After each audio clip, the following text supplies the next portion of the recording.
जितने भी श्रोता इस वीडियो को देख रहे हैं सभी को मेरी तरफ से ओमलक प्रणाम। आज मैं सिद्धपीठ के अंदर से ये वीडियो आपके लिए डाल रहा हूँ।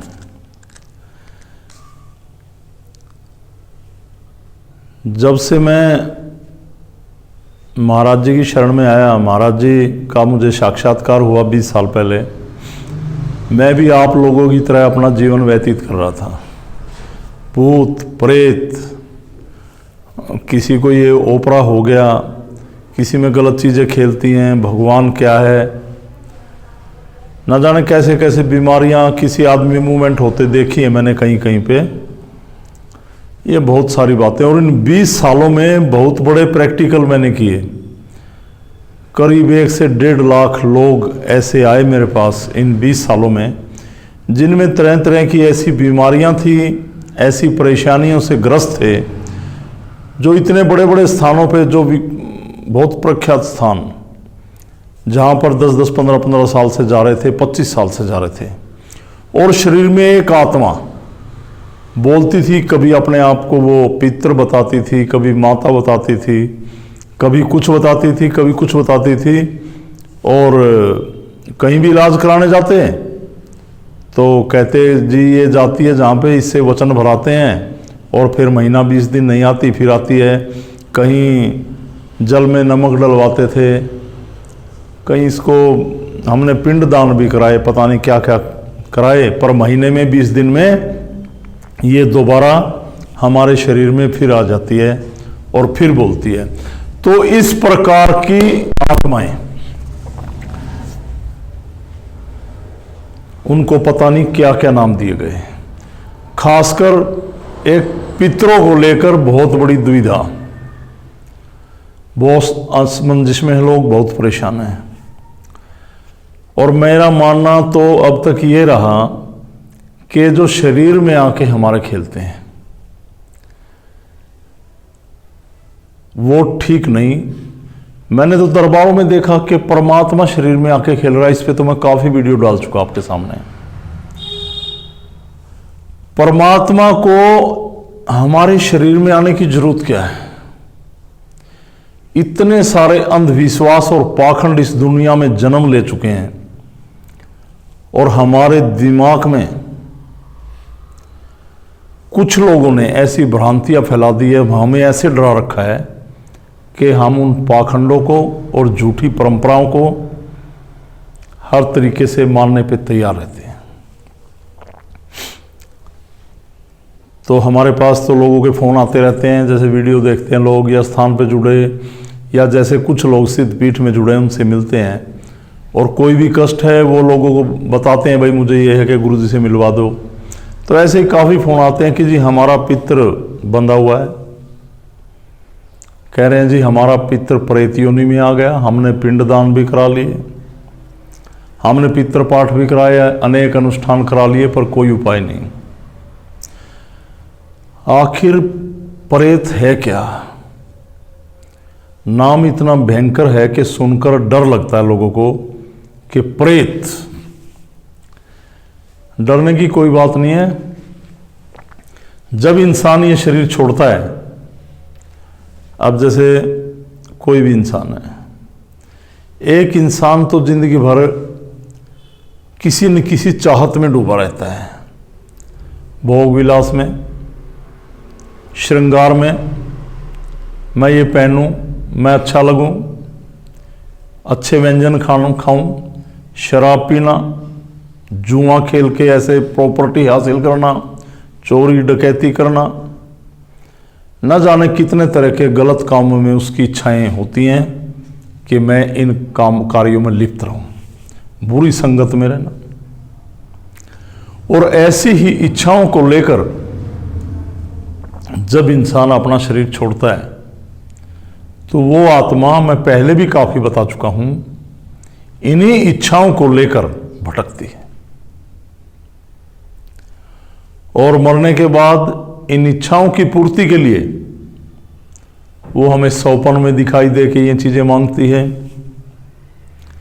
नींद में हमें दबाती है, मुझे ये दो, और हम दब जाते हैं नींद में। हमारे शरीर में आकर बोलती है, मांगती है, मैं शराब पीऊंगा, मैं ये खाऊंगा, मेरे वस्त्र दो। या प्राय देखा गया है कि ऐसी आत्माएं हमारे स्वप्न में आती दिखाई देती, खासकर औरतों के साथ, कि गलत क्रियाएं भी करती हैं, संभोग क्रियाएं। इस टाइप की आत्माएं। और जब हम कहीं पे दिखाते हैं और अगर कोई परिवार का मरा हुआ लोग आदमी हमें ऐसे दिखाई देते हैं, तो ऐसे कुछ कर्मकांडी लोगों के पास हमने, कर्मकांडी नहीं कहूंगा मैं उनको, क्रियाकांडी, क्रियाकांड करते हैं, वो क्रियाएं, वो कहते हैं इन्हें पितर बना दो। फिर भी वो हमारे शरीर में आती रहती हैं और भोग मांगती रहती हैं। तो मैंने जैसे अभी बताया, ऐसी इच्छाओं में घिरे हुए लोग, ऐसी गलत इच्छाओं में, इच्छाएं तो अच्छी भी होती हैं, ऐसी गलत धारणाओं में मरे हुए लोग, और उनकी पूर्ति करने के लिए फिर उनकी भटकती आत्माएं, जो ये चीजें हमारे शरीर में आके ग्रहण करना चाहती हैं, हमारे शरीर के माध्यम से संभोग करती, हमारे शरीर में आके कोई भी पकवान खाने को दिल करता, शराब भी बना देती लोगों को शरीर में आके। मैंने काफी केस देखे कि काफी लोग कहते हैं मैं शराब छोड़ना चाहता हूं, पर मैं भी विष हूं, उसके शरीर में आत्माएं बोलती है और वो शराब पीता है। और 2-4 आदमी ऐसे यहाँ आके ठीक भी हुए। एक नेचुरल शराबी नहीं, जो खुद शराबी है, उसके बारे में नहीं कह रहा मैं। तो जो ऐसी आत्माएं जो मैंने अभी बताया, इन्हीं को कहते हैं प्रेत। आपको ऐसे डरा देते हैं, ये चौकियां लगती हैं दरबार, कि वो तो प्रेत हैं। प्रेत कोई बात नहीं, ये भटकती आत्मा है। तो महाराज जी की कृपा से, नाथ जी की कृपा से एक बहुत बड़ा रास्ता मुक्ति का है। यहाँ पे आप बरसों वर्ष भटक रहे हैं, कह रहे हैं ये प्रेत योनि में आ गया, ये आ गया, घबराने की जरूरत नहीं आए। अगर वो आपके शरीर में आके बोलता है तो मुक्ति होगी। और जब बरसों बरस तक भटकती आत्माएं, जिन्हें हम पितर मान बैठे और कई पीढ़ियों से पितर मान रहे हैं, और 20-25 परिवारों में परिवार बट गया, तो उस पितर की मुक्ति जब तक पूरे 25 परिवार या 20 परिवार जो मान लेते हैं इकट्ठे ना होंगे, तब तक नहीं होगी। क्योंकि उस आत्मा का एक ठिकाना बन गया, वहां पर वो भोग आती, कभी किसी के शरीर में खेलती, कभी किसी के शरीर में, और वहां से उसकी कृपा चलती, वेग चलता। जिसका खा लिया अन्न, उसी के साथ चल दिया मन। और जब जिसने अन्न ना चढ़ाया, उसको प्रताड़ित किया, तो ये प्रेत हुए। तो उनका भी बिना किसी अनुष्ठान के मुक्ति का रास्ता, पर पूरे परिवार माने तो मुक्ति का रास्ता। दूसरा, पितृ। ऐसी बहुत सारी आत्माएं, ऐसे बहुत सारे लोग जिनके दिमाग में इच्छाएं नहीं चलती हर पल, वो लोगों के कल्याण की भावना करते। ऐसे बहुत सारे लोग, वो हमेशा दूसरों के लिए अच्छा सोचते हैं। सुबह उठते दुखियों का भला करने की सोचते हैं, रात हो जाती कोई किसी के बच्चों को पढ़ाने की, कोई किसी दुखिया को सहारा देके उसकी जिंदगी को संवारने की, कोई किसी अपंग को ठीक करने की, निस्वार्थ भाव से अपना पूरा जीवन लगा देते। और जब वो शरीर भी छोड़ते तो जन कल्याण की भावना लेकर ही शरीर छोड़ते, कि लोगों का भला कैसे हो, पूरा समाज कैसे सुधरे। ऐसे लोगों की आत्माएं हमें स्वप्न में आके भी सही सूचित करती, हमारे शरीर में नहीं खेलती, हमसे भोग नहीं मांगती, उन्हें शराब नहीं चाहिए, वो दुष्कर्म की गति में नहीं आती। एक स्थान बना के मानना वही पितर नहीं। जो आत्मा हमें स्वप्न में आके सही गाइड करे और कभी भोग ना मांगे, चाहे वो शादीशुदा हो, चाहे कुंवारा मरा हो, चाहे वो औरत हो, चाहे मर्द हो, लड़का हो या लड़की, कोई भी परिवार की ऐसी आत्मा जो हमें सौपन में आके सही गाइड करे, सही निर्देश करे और वो हमारे साथ घटे। सही मायने में मेरे प्रैक्टिकल, मेरे हर तथ्य पे मैं बोल रहा हूं, वो पितृ है। पर उसको हम छोटी सी बात कह के खत्म कर देते हैं। मुझे वो मर गया था ना, वो दिखाई दिया, उसने बताया कि कल ऐसा होगा, ऐसा हुआ। बस पितर हम उनको मानते जो हमें परेशान करते, बर्बाद करने की अवस्था में ले आते और फिर भोग लेने के बाद थोड़ा आराम से बैठते। साल में 4-4, 5 बार ऐसे अनुष्ठान किए जाते हैं, अगर उनको भोग ना दें, कपड़े ना दें, हमें वो परेशान करते हैं। तो महाराज जी की कृपा से डरना नहीं। इन सभी समस्याओं का एक रास्ता भ्रमित कर रखा है लोगों को। मैंने पीछे जैसे सूतक और पातक की भी वीडियो डाली थी कि सूतक लग जाता है ना जी, भगवान की जोत भी मत लगाओ, पातक लग गया जोत मत लगाओ। अरे आप मेरे को एक बात बताओ,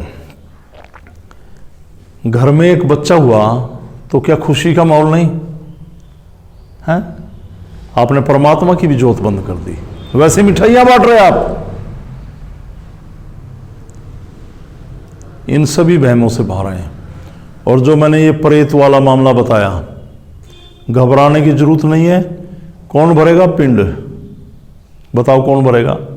कहीं पे बंधनों में बांध देते हैं, वचन भरा देते हैं, ऐसे उनके पास तंत्र क्रिया होते हैं। उस आत्मा को थोड़ा प्रताड़ित किया, कुछ दिनों के लिए जो आपने भोग दिया था या अनुष्ठान कराए थे, महीना 20 दिन वो शांत रही, फिर आपके शरीर में आ गई।